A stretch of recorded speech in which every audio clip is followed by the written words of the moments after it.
Late nights, New York, trouble on my mind. Cross town to the west end, I'm wasted. Halo semuanya, perkenalkan nama saya Sania Mela Faiza Canigia. Saya akan menjelaskan tentang integrasi nasional sebagai salah satu parameter kesatuan dan persatuan bangsa Indonesia.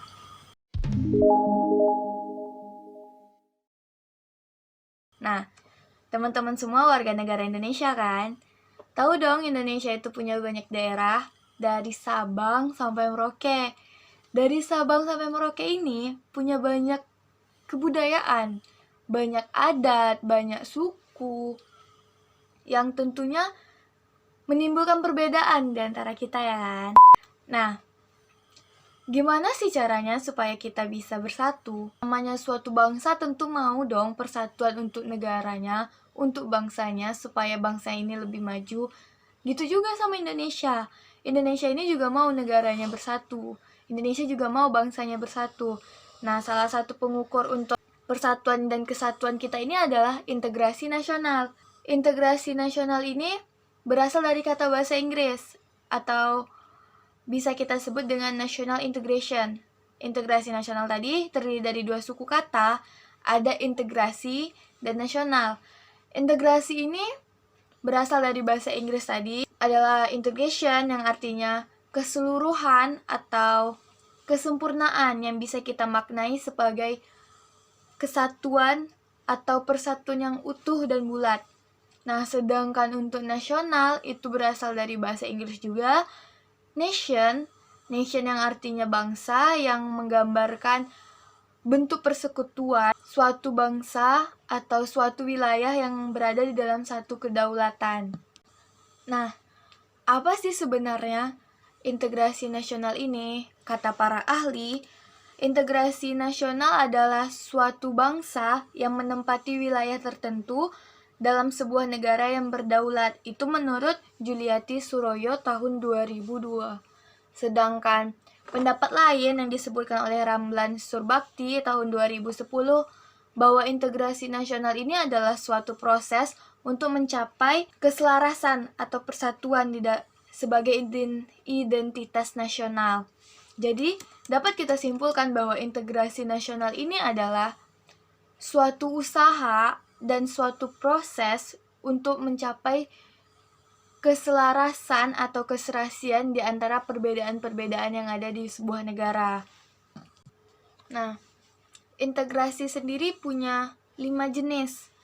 Yang pertama adalah integrasi bangsa, yang kedua adalah integrasi wilayah, yang ketiga adalah integrasi nilai, yang keempat adalah integrasi massa, yang kelima adalah integrasi tingkah laku. Nah, yang pertama akan kita bahas adalah integrasi bangsa. Integrasi bangsa ini adalah persatuan di antar suku, antar budaya yang terjadi di dalam sebuah negara. Misalnya, suku Minang dengan suku Jawa hidup dalam satu kompleks, dalam satu daerah, dan hidup mereka itu rukun. Nah, itu salah satu contoh integrasi bangsa, yaitu persatuan di antara dua atau lebih bangsa, suku maupun budaya. Sedangkan untuk pengertian integrasi wilayah yaitu masalah pembentukan atau pewewenangan sebuah kekuasaan nasional yang berada dalam satu negara tersebut. Sedangkan untuk integrasi nilai sendiri menunjukkan nilai-nilai yang ada di dalam sebuah tertib sosial atau bisa kita sebut dalam ruang lingkup masyarakat yang harus dijaga agar persatuan di antar orang atau antar masyarakat itu terjaga. Begitupun dengan integrasi massa atau elit massa. Integrasi nilai dan integrasi elit massa ini tidak berbeda jauh. Tujuannya sama-sama untuk mempersatukan masyarakat dalam suatu daerah tertentu. Dan yang terakhir itu adalah integrasi tingkah laku. Ini adalah suatu perbuatan atau suatu kegiatan yang dikerjakan, yang dilakukan untuk mencapai sebuah tujuan. Misalnya sebuah organisasi mengadakan acara. Nah, untuk mencapai kesuksesan acara ini, mereka tentu memerlukan usaha-usaha kan di belakangnya. Nah, salah satu usaha mereka adalah dengan bekerja sama, saling membantu satu sama lain. Nah, hal itu termasuk sebagai integrasi tingkah laku. Dan contoh lainnya adalah seperti acara syukuran. Gimana caranya supaya acara syukuran dapat berjalan dengan lancar? Nah, warga-warga di sekitar tentu akan saling membantu. Bagaimana cara mereka saling membantu? Entah itu membantu memasak, entah itu membantu untuk membereskan segala keperluan, entah itu bekerja sama untuk membeli bahan atau membeli sesuatu, atau menghubungi orang untuk berbagi-bagi tugas supaya acara yang mereka adakan ini berjalan dengan lancar. Nah, kita balik lagi ke integrasi nasional. Integrasi nasional ini adalah suatu proses atau usaha yang dilakukan suatu bangsa untuk mempersatukan masyarakat atau elemen-elemen yang berbeda di dalam negara mereka sendiri atau di dalam bangsa mereka sendiri. Nah, di dalam suatu bangsa terdapat beberapa integrasi. Yang pertama ada integrasi politik, yang kedua adalah integrasi sosial budaya, sedangkan yang ketiga adalah integrasi sejarah. Nah, untuk aspek politik, hal ini lazim kita temukan. Untuk aspek politik sendiri, atau biasa disebut dengan integrasi politik, adalah tatanan politik yang terdapat dalam vertikal horizontal yang sifatnya elit dan massal. Nah, adanya kekuasaan ini guna untuk menjembatani atau sebagai penyalur untuk masyarakat. Gimana caranya? Agar apa aspirasi masyarakat ini bisa tersampaikan dengan mereka dan mereka bisa menyampaikan dengan yang lebih berwenang lagi. Jadi tidak ujuk-ujuk langsung dari masyarakat ke pemimpin yang berwenang, tapi ada tingkatan-tingkatannya. Hal ini berguna untuk menjaga persatuan dan kesatuan kita, karena jika masyarakat sendiri yang langsung membicarakan dengan pihak yang lebih berwenang lagi, hal ini akan menyebabkan tingkat emosional yang tinggi. Jadi jangankan masyarakat lain, kita sendiri pun kalau sudah berurusan dengan suatu masalah tentunya emosi kita akan terpacu kan. Nah, takutnya kita tidak akan bisa mengontrol itu, sehingga terjadilah perdebatan-perdebatan nanti. Kalau sudah terjadi perdebatan, akan ada timbul yang namanya oknum. Oknum ini adalah orang yang tidak bertanggung jawab, yang menimbulkan suatu perpecah belahan. Jika sudah ada oknum, maka elemen masyarakat dengan suatu pihak yang berwenang akan hancur, dan pihak berwenang pun akan merasa kesulitan untuk menjaga kita, dan apa hal atau visi misi negara kita tidak akan tercapai dengan baik jika adanya perpecah belahan. Nah, adanya integrasi politik ini bisa menjembatani itu.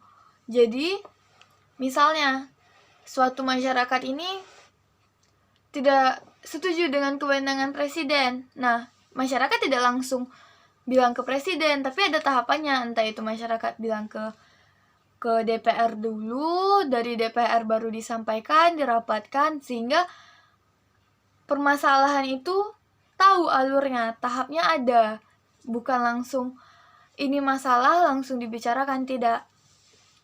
Hal itu akan menjadi sebuah faktor perpecahan yang bisa terjadi di Indonesia. Apalagi Indonesia ini punya banyak wilayah, punya banyak pemikiran, punya banyak kepala yang berbeda-beda isinya.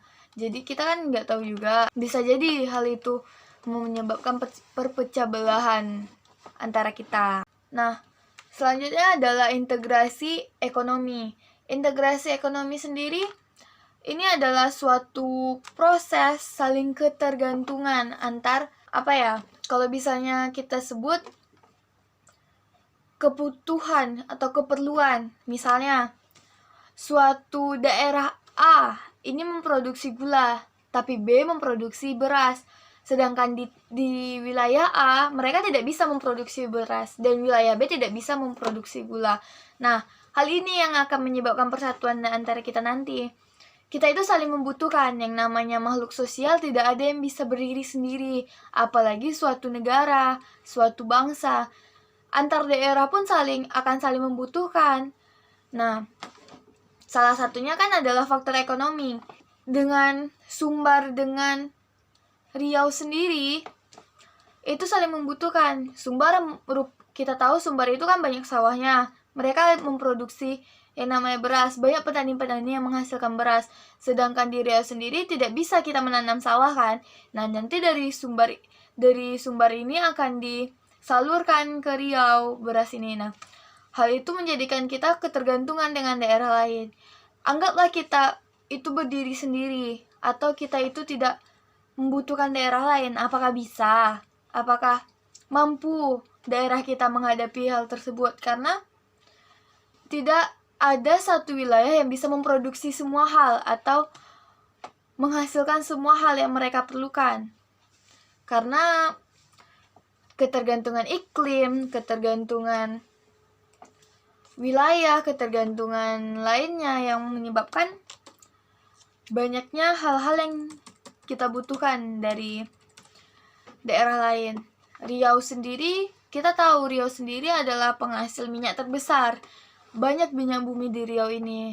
Nah, Riau akan menyalurkan minyak yang akan diolah oleh PT, lalu diolah dan disalurkan ke daerah-daerah lain. Nah, jika Riau ini tidak membagikan hasil produksi minyaknya, dari mana daerah lain bisa mendapatkan minyak? Mungkin ada daerah lain yang bisa, tapi apakah mencukupi untuk satu negara? Tidak kan? Nah, karena itu kita harus membutuhkan yang namanya integrasi ekonomi, saling ketergantungan antar daerah, antar suku, antar wilayah. Nah, selanjutnya ini adalah integrasi sosial budaya. Integrasi sosial budaya ini adalah persatuan atau proses mempersatukan ras yang ada di Indonesia atau suku-suku yang ada di Indonesia. Seperti yang sudah saya jelaskan di awal tadi, bahwa Indonesia itu memiliki banyak sekali suku, banyak sekali ras, banyak sekali budaya yang ada sehingga budaya A dengan budaya B itu tidak sama kan. Nah, hal itu yang harus kita cari, bagaimana cara mempersatukan hal tersebut. Begitupun dengan integrasi sosial budaya. Integrasi ini ada mengatur integrasi sosial budaya, yaitu pemersatuan antar suku, antar ras, antar budaya yang ada di Indonesia. Kita nih dari tadi udah bahas yang namanya integrasi nasional. Nah, teman-teman pasti pada nanya dong, kenapa sih integrasi itu penting? Kenapa sih dalam suatu bangsa harus ada integrasi? Pemerintah ini memerlukan atau harus mempersatukan warga negara mereka, atau mempersatukan suatu wilayah, mempersatukan suatu adat, suatu budaya, suatu suku, sehingga tujuan-tujuan yang terjadi atau yang ingin dicapai oleh Indonesia ini terlaksanakan.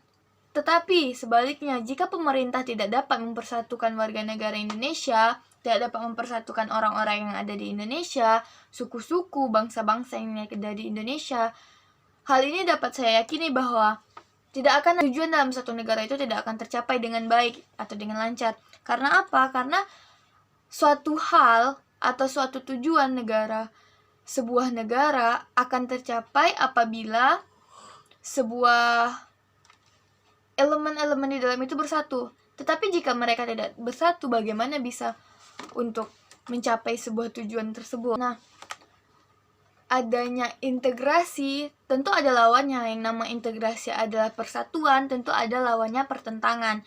Lawan dari integrasi ini adalah desintegrasi.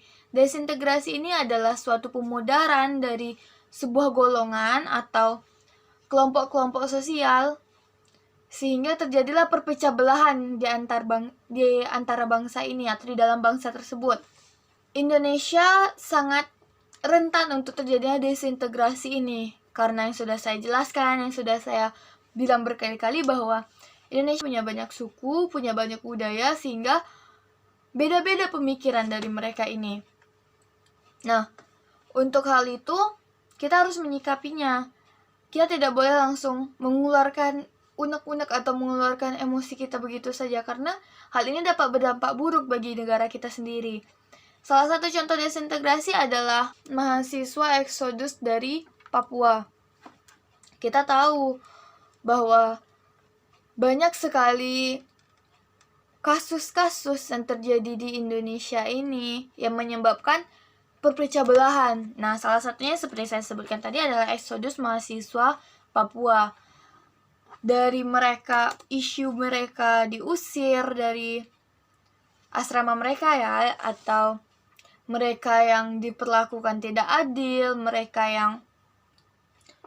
yang dibilang mirip seperti monyet, dan perbedaan warna kulit, perbedaan lainnya yang menyebabkan gejolak-gejolak bagi mereka. Apalagi terjadi pengusiran mahasiswa di Surabaya. Hal ini mengundang mahasiswa Papua lainnya yang menyebabkan Papua sendiri merasa terasingkan. Padahal kan tidak seperti itu sebenarnya. Dan ini sendiri pun menimbulkan banyak komentar-komentar dari bangsa lain yang tidak menerima hal ini, atau yang bisa dikatakan bahwa tidak sesuainya fakta dengan berita yang disebarkan. Yang saya bilang tadi, adanya oknum ini membuat masyarakat lain berpikir, kok seperti itu sekali gitu. Nah, oknum ini kan menyebabkan timbulnya berita hoax atau berita yang tidak sesuai dengan faktanya, sehingga masyarakat yang apalagi ketemu dengan masyarakat yang tidak mencari kebenaran berita itu terlebih dahulu, jadinya langsung, oh seperti ini ya Papua itu, oh seperti ini ya, kayak menimbulkan satu pemikiran yang stagnan gitu, yang berpikir bahwa mereka itu seperti itu.